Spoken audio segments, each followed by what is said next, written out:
Morning. Well, it's nice to see you all, and I look out and I see a lot of visitors. Welcome to Auckland, welcome to Pepster. If you're just visiting, hope you're enjoying. What beautiful songs of faith. Man, I'm a muso and I love to sing, so I always take notice. You know, to me, the singing isn't just a filler. To me, the singing is a way we speak to God in a language that is between us and God. It's different to speaking. It's different to what I'm doing now. There's something about music that just takes us, to God, and I love it. So thank you, musicians. But we think of the words that we've been singing, these great songs of faith, and we think about faith, and I've entitled today's message, It's a Matter of Faith. And I got this, It's a Matter of Faith, from the Vodafone Warriors, because I'm a Vodafone Warriors fan. And if you're a Vodafone Warriors fan, you will know why it's a matter of faith. I think for 25 years it's been a matter of faith. We just believe as a Vodafone Warriors fan that this is the year that the Warriors are going to do it. They're going to win the NRL, and it really is a matter of faith. But I think it's a great time to talk about faith. I think it's a great time to talk about the gospel of Jesus Christ. At the beginning of yet another year, 2020, can you believe it? And we're already, most of the way through January. It's a good time to talk about these things.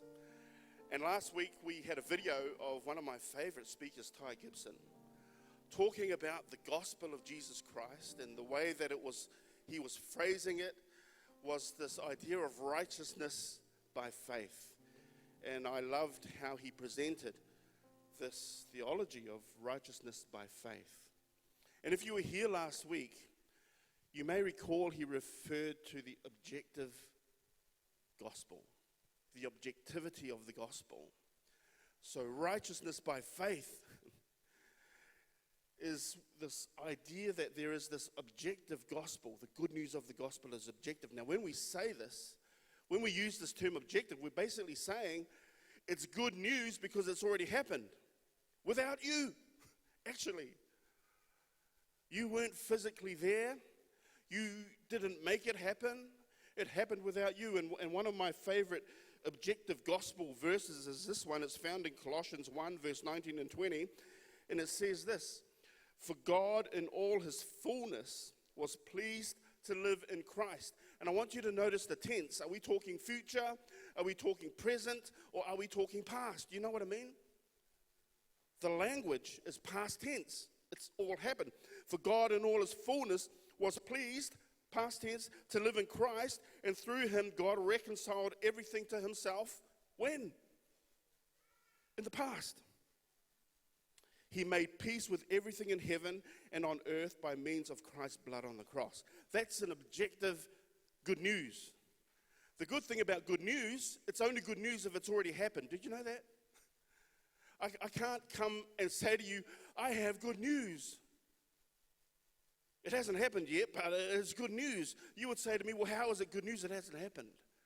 So when we talk about good news, we should think of it in terms of something that has already happened. And this objective faith is a faith that doesn't come from you. It comes from Jesus Christ. It's the faith of Jesus.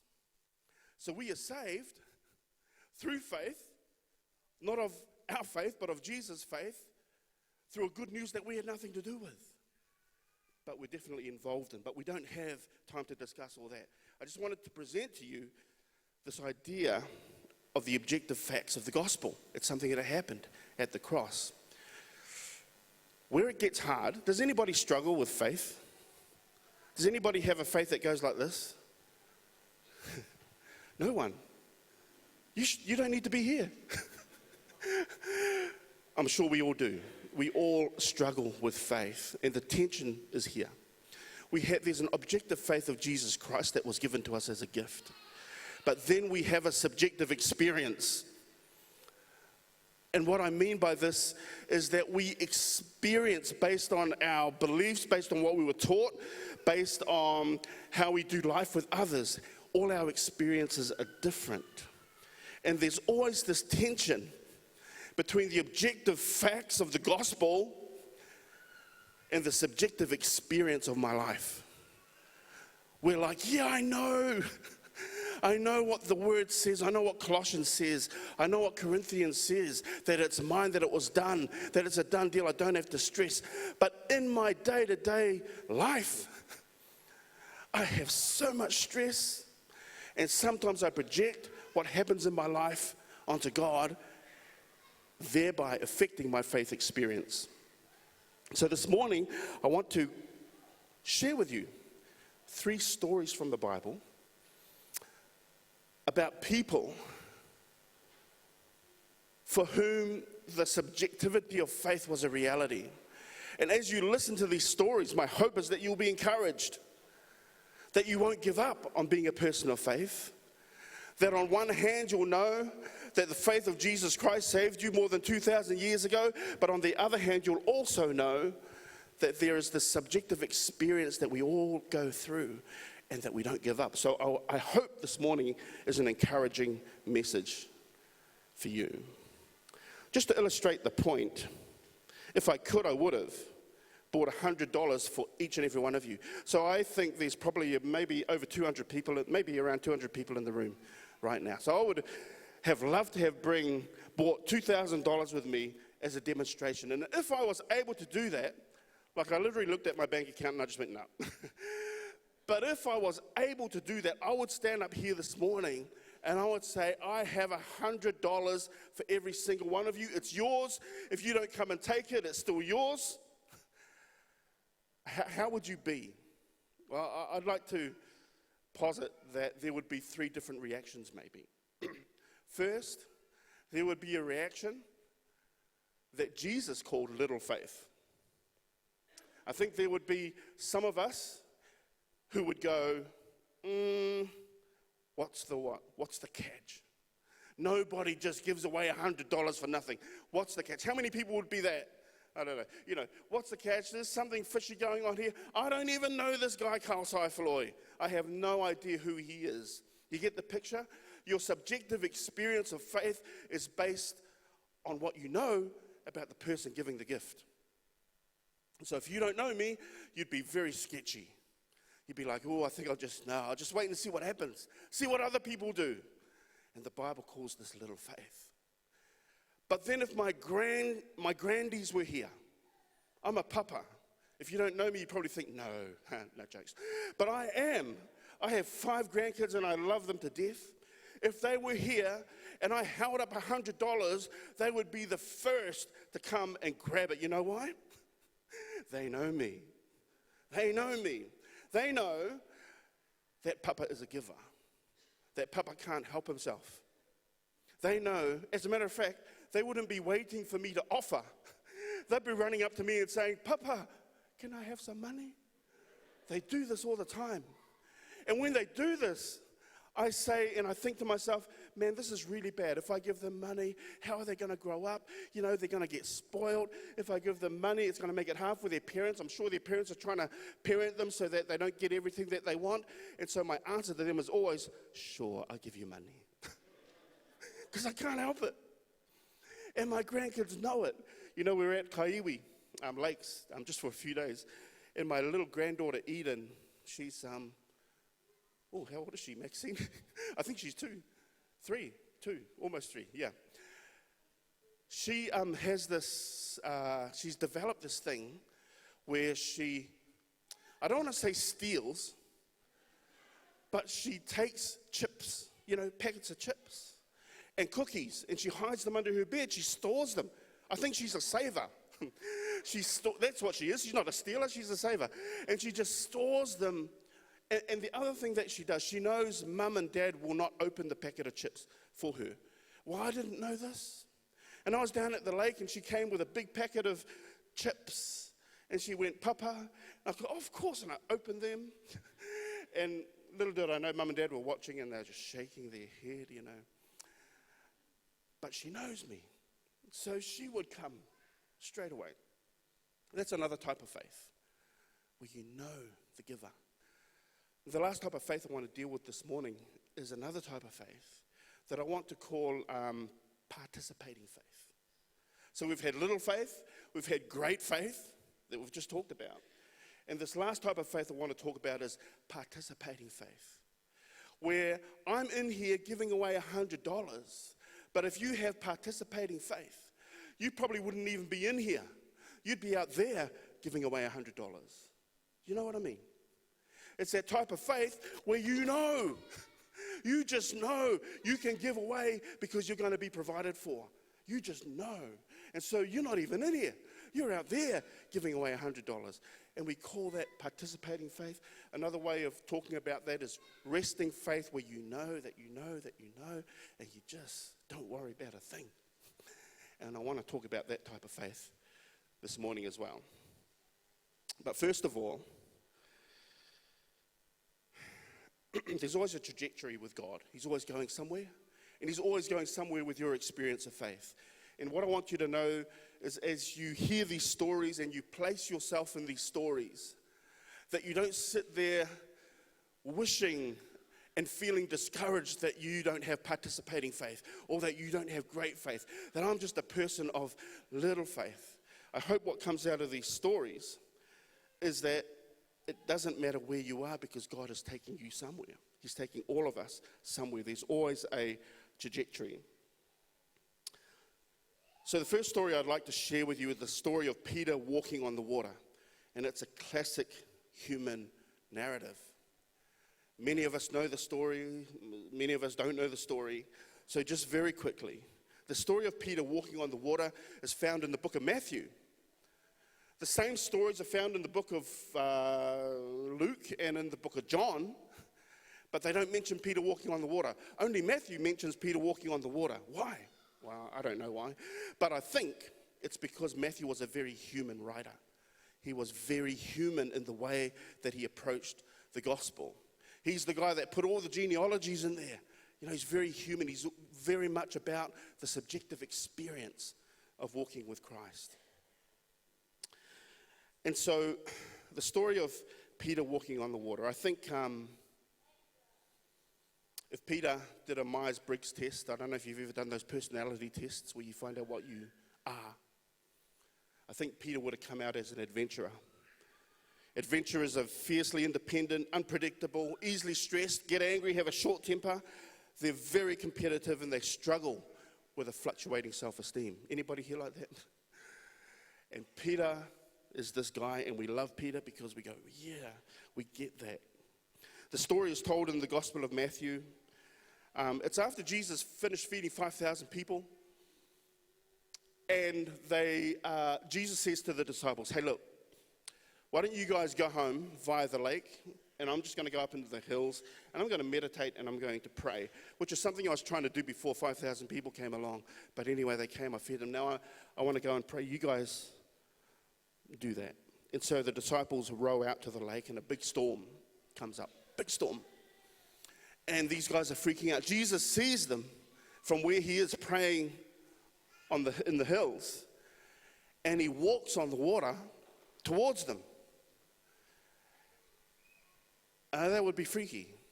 I've just been spending a bit of time on the water up there in Kaiwi, and I'm trying to imagine. And Jesus walks on the water towards them, and they're freaking out, even more so than when they were freaking out about the storm, because they think Jesus is a ghost. And they call out and they cry out. And Jesus says to them, don't worry, it's just me, and I'm here. And we pick the story up in the book of Matthew, and let's read it together, if we can chuck it up there. Meanwhile, the disciples were in trouble far away from land, for a strong wind had risen, and they were fighting heavy waves. About 3 o'clock in the morning, Jesus came toward them walking on the water. When the disciples saw him walking on the water, they were terrified. In their fear, they cried out, "It's a ghost." But Jesus spoke to them at once. "Don't be afraid," he said. "Take courage, I am here." Then Peter called to him, "Lord, if it's really you, tell me to come to you walking on the water." "Yes, come," Jesus said. So Peter went over the side of the boat and walked on the water toward Jesus. But when he saw the strong wind and the waves, he was terrified and began to sink. "Save me, Lord," he shouted. Jesus immediately reached out and grabbed him. "You have so little faith." Jesus said, "Why did you doubt me?" The expression little faith, and it depends how you read this, and people have different interpretations of what Jesus was doing. Some people say Jesus was rebuking Peter for having such little faith. But when I read it, I don't hear a rebuke. What I hear is a positioning statement, if you like. Peter, you are on the spectrum of faith, and this is where you are on that spectrum. You are in little faith. You're in little faith. That's where you are. Little faith comes as a result of varying degrees of guilt and shame. Little faith comes as a result of maybe prayers that you didn't think God answered when they should have got answered. Little faith comes because of that sickness that you thought should have been overcome by now, but it hasn't happened. And so when Jesus speaks to Peter, I don't believe he's disappointed in Peter. He's pointing out to Peter where he is at in his personal faith journey. Jesus is saying, Peter, this is where you're at, and it's okay. Little faith is about how we see God, not how God sees us. If you're a person of little faith, it's not because you're useless. It's not because you're hopeless. It's not because you haven't been listening in church. It's just because of the way that you see God, based on your experiences. But what you should remember, it's not the way God sees you. The way you see God is not the way God sees you. It's not the way he sees us. Don't be ashamed if you're a little faith person. Rejoice that you're on the faith spectrum. Our second story is once again found in the book of Matthew, in the very next chapter. And this time, Jesus and his disciples are in the northern region of Tyre and Sidon. Jesus is walking around there and he comes across a woman, or a woman comes across him, and she's annoying. She's annoying. You get the picture when you read this, so let's read it. Are you ready? This is Matthew 15 from verse 21. Then Jesus left Galilee and went north to the region of Tyre and Sidon. A Gentile woman who lived there came to him pleading, "Have mercy on me, O Lord, son of David, for my daughter is possessed by a demon that torments her severely." But Jesus gave her no reply, not even a word. Then his disciples urged him to send her away. "Tell her to go away," they said. "She's bothering us with all her begging." Then Jesus said to the woman, "I was sent only to help God's lost sheep, the people of Israel."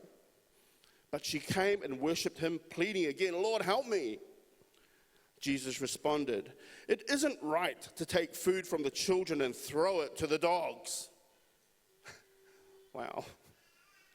She replied, "That's true, Lord, but even dogs are allowed to eat the scraps that fall beneath their master's table." "Dear woman," Jesus says to her, "your faith is great. Your request is granted." And her daughter was instantly healed. What an incredible dialogue. Woman, Jesus, please help me. Jesus, I would help you if you were Jewish. Woman, please help me.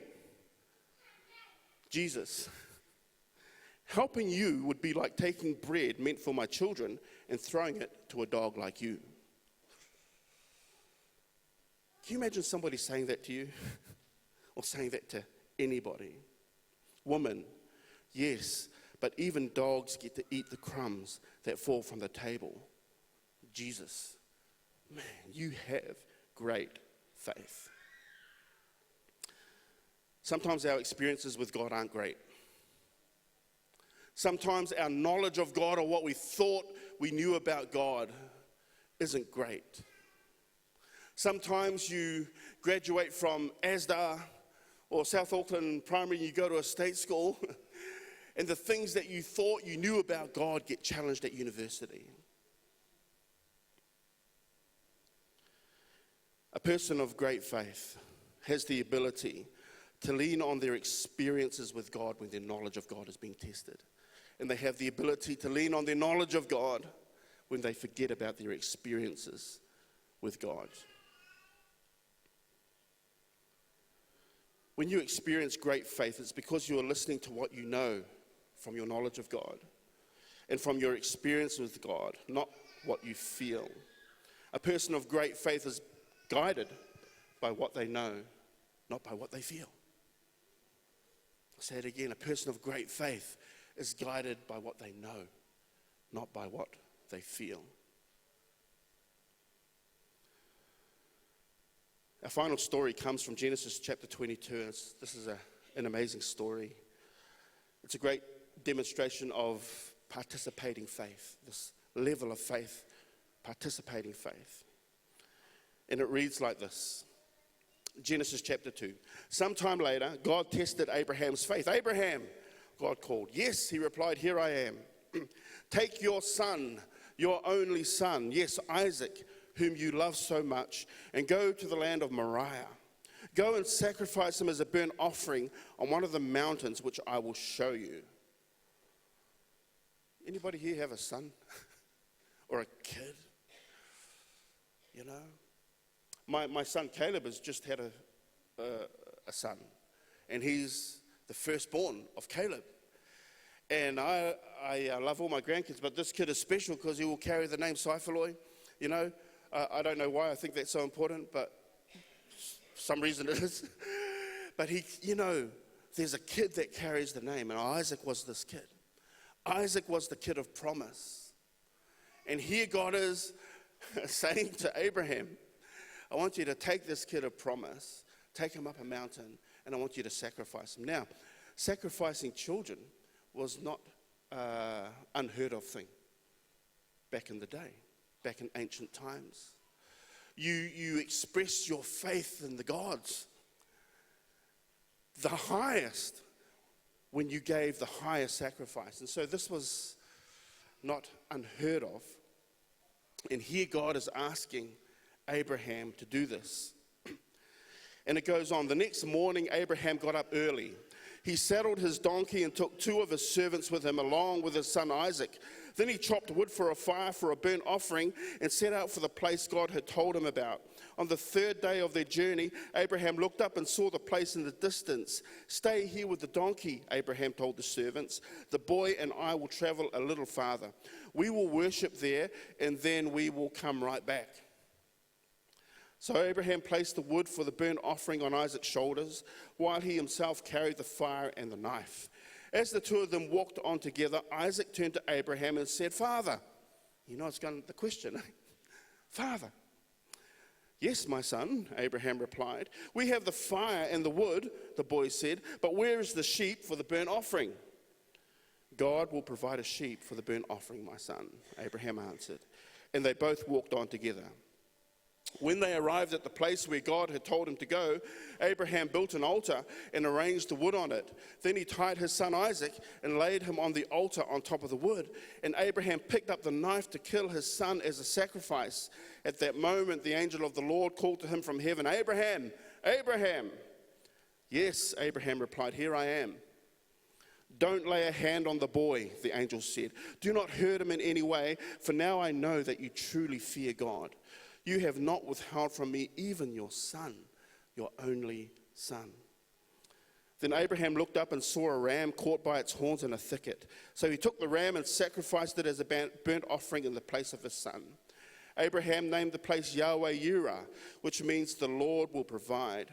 And to this day, people still use that name as a proverb. On the mountain of the Lord, it will be provided. What a story.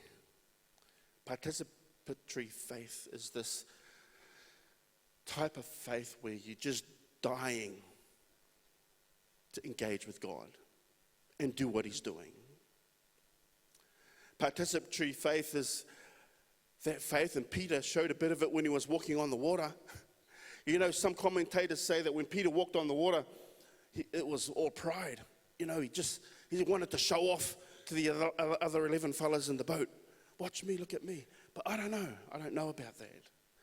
I think Peter just wanted to participate with God so badly, with Jesus so badly in whatever Jesus was doing. And if Jesus is walking on the water, I want to be part of that. If Jesus is bringing about a new kingdom and a new thing, I want to be part of that. Abraham, participatory faith. I don't know what God is doing by making this request of me, but whatever it is, I want to be part of it. I want to be part of it. We find out later in Hebrews chapter 11, the great faith chapter of the Bible, what Abraham was actually thinking. And it says this: it was by faith that Abraham offered Isaac as a sacrifice when God was testing him. Abraham, who had received God's promises, was ready to sacrifice his only son, Isaac, even though God had told him, Isaac is the son through whom your descendants will be counted. Abraham reasoned, here's this participatory faith. Abraham reasoned that if Isaac died, God was able to bring him back to life again. And in a sense, Abraham did receive his son back from the dead. Abraham's like, God's asking me to do it. So he must have a solution. I know he can raise people from the dead, so that must be his plan. And if we go back to the story, if you can recall, he says to the servants, wait here, me and the boy, what? Will both return. Me and the boy. He didn't just say, I'll come back. He said, me and my son, which I know I'm going to sacrifice, we're both going to be back. Isn't that incredible? This participatory faith.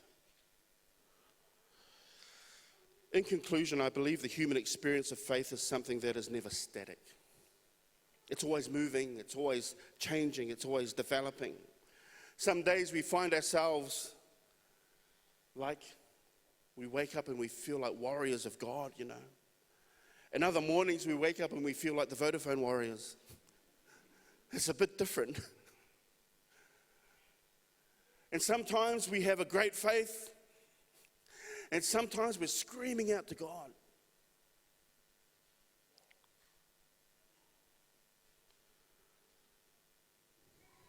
Sometimes we're so in sync with God that we actually become quite forgetful of ourselves and are quite literally being swept along by the Holy Spirit. And sometimes we fall from great heights. But no matter where you are in your faith experience, the objectivity of the gospel never changes. And if there's something I need for me this year, 2020, and something that I'd love for you to experience this year, is to experience that tension between the objective facts of the gospel and your subjective experience as a follower of Jesus Christ. These faith journeys that we all get to walk. These days when we feel great, these days when we feel so in sync with God, and other days when we just, God save me, you know. And to remember this year that the way you're feeling is not how God sees you. The way you're feeling is not how God sees you. I just want to leave you with this promise again.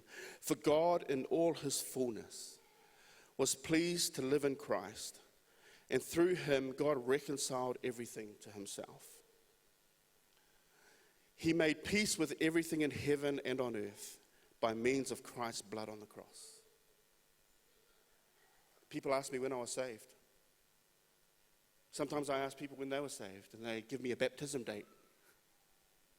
When people ask me when I was saved, I tell them, man, 2,000 years ago. Sometimes I don't feel it. Sometimes it doesn't seem like it. Sometimes I forget. But it changes nothing about the good news. Nothing about the good news. And I pray for me and I pray for you that this year we will remember that. Christ is enough. Christ is enough, isn't he? These are the objective facts of the gospel. that Christ is enough. He was enough. There's a verse in 1 Corinthians that reads like this. You were washed, you were cleansed, you were sanctified, you were glorified. Were. Past tense. And I just pray that we get to believe even when we don't feel it, regardless of what stage of faith we're in. Amen? Christ is enough. Let's sing this song together, shall we? Let's stand and sing.